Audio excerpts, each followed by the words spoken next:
Boa tarde, senhores, senhoritas, ou bom dia ou boa noite, conforme o seu horário.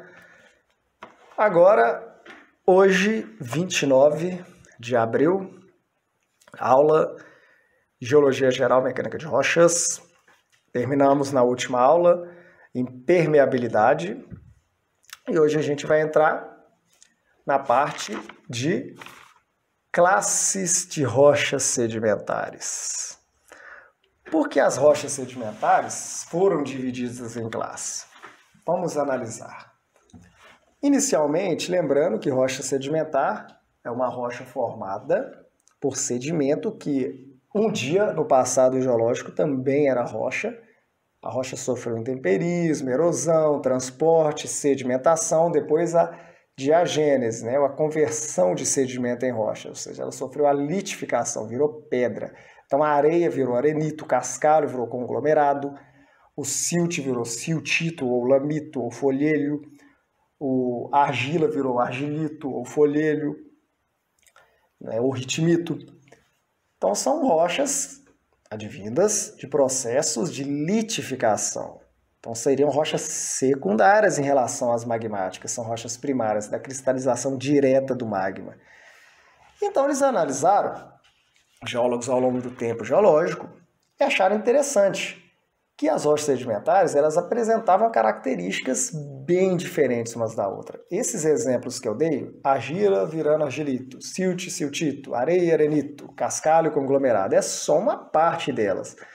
Mas o pessoal começou a observar que existiam outros tipos de rochas com outras características, ainda dentro, obviamente, das rochas sedimentares.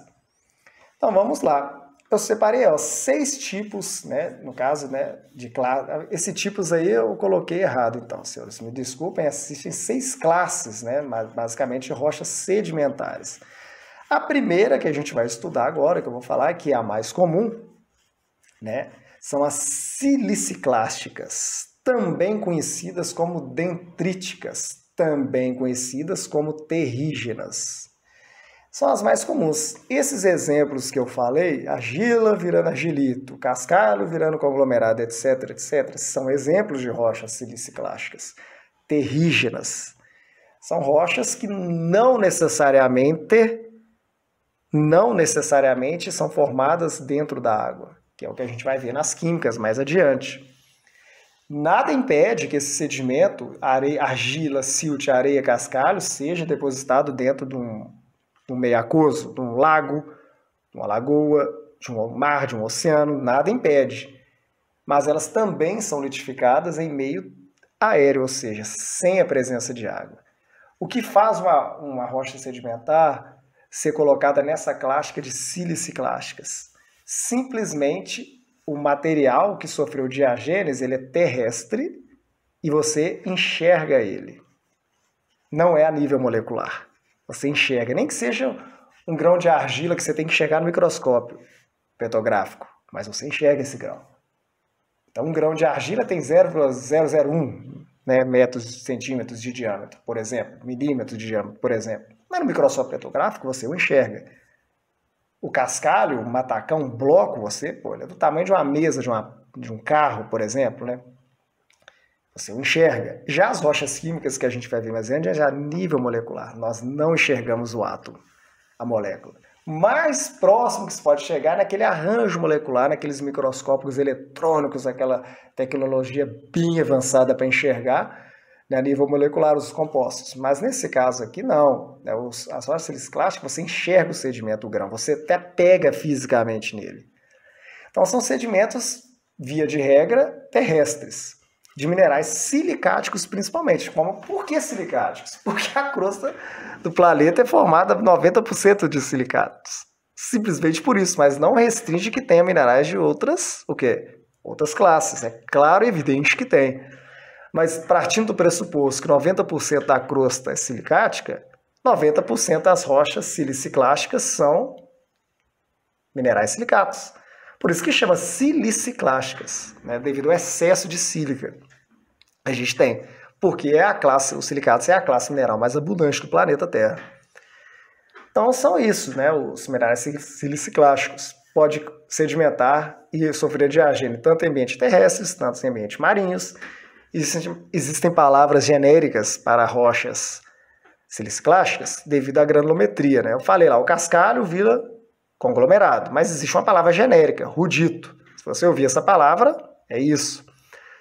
O areia, eu falei, vira arenito, mas existe uma palavra genérica, pissamito. Muitíssimas pessoas usam essa palavra, provavelmente vocês nem vão ver na vida, mas se você ouvir falar, é isso, a rocha de areia sedimentar. E os de granulometria silt e argila, eles generalizaram para lutitos ou pelitos. O pelito é uma palavra muito comum, pode ser que vocês na Minas ouçam essa palavra. Ah, um pelito, tem uma rocha pelítica ali. São rochas de granulometria silt e argila, do qual você não dá o nome a ela de argilito, por exemplo. Você não tem certeza se é um argilito, você chama de pelito. Uma rocha arenosa, ainda não tem certeza para bater o martelo que é um arcósio, um arenito, uma grauvaca. Como é que eles chamam? Pissamito. É meramente uma palavra genérica. Ou uma rocha de cascalho. Pô, não sei se isso aqui é um conglomerado, uma brecha sedimentar. Ah, esses classes estão intermediários entre um e outro. Ah, chama de rudito. São palavras, digamos assim, auxiliares. Depois nós vamos ver o nome delas, né? Sem ser a palavra auxiliar, né? Essa palavra genérica, né? Nós vamos ver depois, ainda hoje. Depois as carbonáticas, rochas formadas obrigatoriamente em ambiente aquoso, marinho ou lacustrino. Lacustrino, lagos, lagoas. Pela precipitação química de molécula de calcita, carbonato de cálcio, principalmente, né? São as rochas carbonáticas. O uso principal delas, cimento. É o que eu comentei lá na classe dos carbonatos. Para o ser humano fazer cal, cimento. Então, uma rocha formada obrigatoriamente em meio aquoso, ou seja, você não enxerga a molécula fisicamente, visualmente. Depois, uma outra classe são os evaporitos, formados a partir literalmente ao pé da letra, gente, evaporação da água. Em baixadas costeiras, em desertos, no qual a água evapora, sobra o quê? O sal. Logo, é um exemplo de um recurso mineral totalmente renovável. Eu até diria que é um recurso infinito. Simplesmente deixa a água do mar secar, o que sobra é o quê? Sal. Para ser um evaporito, tem que ser rocha.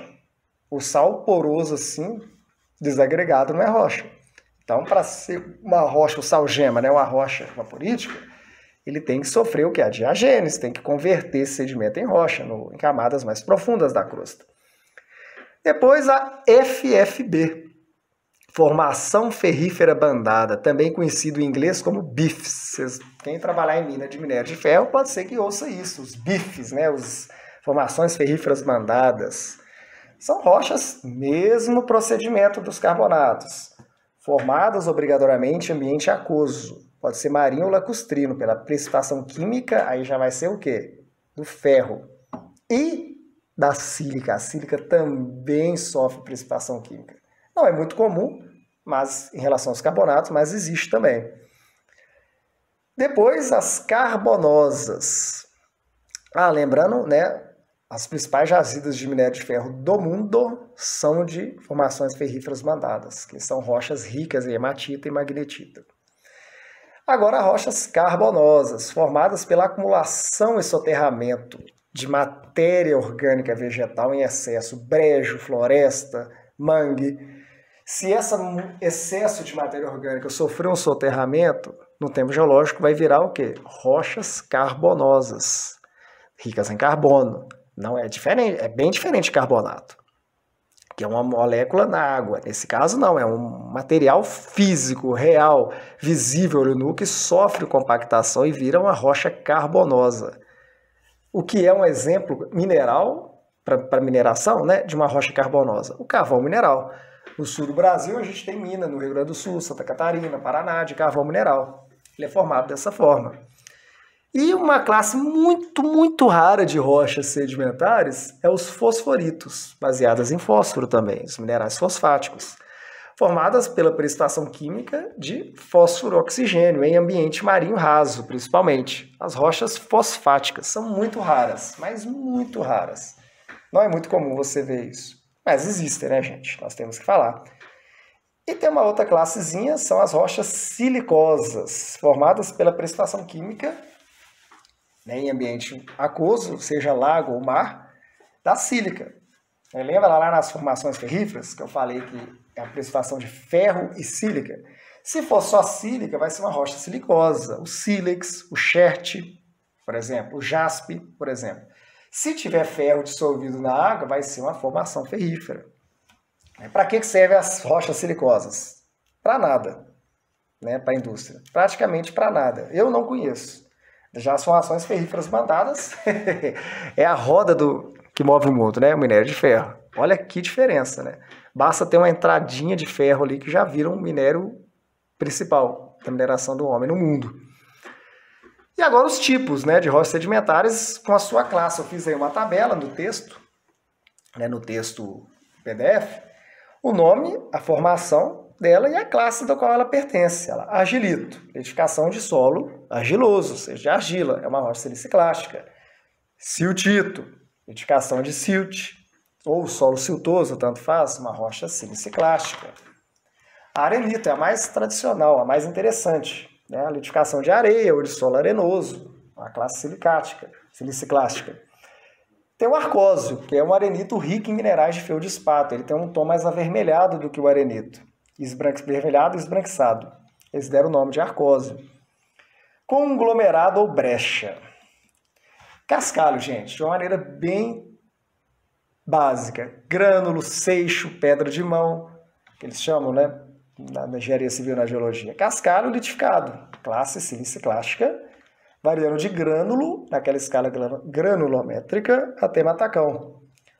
Existe uma diferença, conglomerado e brecha. Se os clastos de cascalho forem mais arredondados, recebe o nome conglomerado. Se for mais anguloso, recebe o nome brecha sedimentar, que tem a brecha vulcânica também. Nesse caso, brecha sedimentar. Depois aí, calcário, uma rocha, precipitação química, de carbonato de cálcio. Então, da classe dos carbonáticas. Dolomita, uma rocha, precipitação química também, de carbonato de cálcio, mais o magnésio, classe das carbonáticas. Marga, calcário rico em silt e argila. Então, seria uma rocha mista. Ela ferve ao ácido clorídrico, né, como os calcários fervem, né, o HCl. Então ela é considerada carbonática, mas ela tem muita contaminação terrígena, né, de silt, de argila. Então ela é uma rocha, seria uma classe intermediária. Ela ferve, mas ela tem muita contaminação terrígena. Então ela é meio a meio, né, química terrígena. Folhelho é uma rocha, litificação de argila ou silt, mas ela contém bandamentos, né, camadas. Então ele é bem diferente do siltito e do argilito, que é mais maciço a textura. Folhelho ele tem mais os bandamentos visíveis, classe siliciclástica. Salgema, igual eu falei, a rocha evaporítica, né? Se o sal, literalmente o sal, da evaporação da água do mar, sofre um soterramento e converte em rocha, eles chamam de salgema, ou domo salino, tem esse nome também, se vocês ouvirem trabalhando por aí. A rocha evaporítica da classe. Aí o exemplo da formação ferrífera bandada, jaspilito. No caso, rocha sedimentar, de formação ferrífera bandada. O nome bandada, gente, é por causa das bandas de hematita, mais escuro, e o jaspe, né, que é uma rocha silicosa, né, que é um mineral silicoso, de quartzo precipitado quimicamente, que tem uma cor avermelhada. Então tem essa cor bandada. Precipitação química e meio aquoso, né, de sílica e ferro. Aí vem as rochas que eu coloquei, as silicosas. Chert, silexito, ágata, calcedônia, precipitação química em meio aquoso de sílica. Não serve para nada na indústria, mas o homem, nos primeiros primórdios da humanidade, as primeiras pedras lascadas que eles faziam as pontas a flechas eram de sílex, né, de silexito, ou calcedônia, ágata. Esses minerais, né, de meio precipitação química e meio aquoso. E aí agora as carbonosas, né, do carvão mineral, que são as rochas carbonosas, né, acúmulo e soterramento de vegetais, né, matéria orgânica em excesso, que é a turfa, lignito, carvão betuminoso e antracito. É tudo a mesma coisa, digamos assim. O que muda esses nomes é o teor de carbono. Quanto mais carbono concentrado, mais viável economicamente é para a exploração do carvão mineral. Então a turfa ela não é considerada carvão mineral, porque é muito rico em qualquer outro elemento exceto carbono. O lignito está começando a maturar, já está virando carvão mineral, mas dependendo se não tiver carvão mineral, eles exploram lignito. Mas ainda não é economicamente o filé mignon, né, dos carvões minerais. Depois vem o carvão betuminoso, que é o carvão mineral. Então o teor de carbono é maior. O que significa esse teor ser maior? Né? Que eu falei, nas outras tem todos os outros elementos da tabela periódica, por exemplo, e pouco carbono. Nesse caso, todos esses outros elementos, devido à compactação e o processo de agênese, foram expulsos da rocha. Então, se você tira o excesso que não tem interesse econômico, que concentra o que é de interesse econômico, você tem minério. Nesse caso, como o objetivo é carvão mineral, o excesso de carbono, que é o carvão betuminoso. E vem o antracito, que é uma fase mais avançada ainda do carvão betuminoso. Também é minério de carvão mineral, só que é menos comum.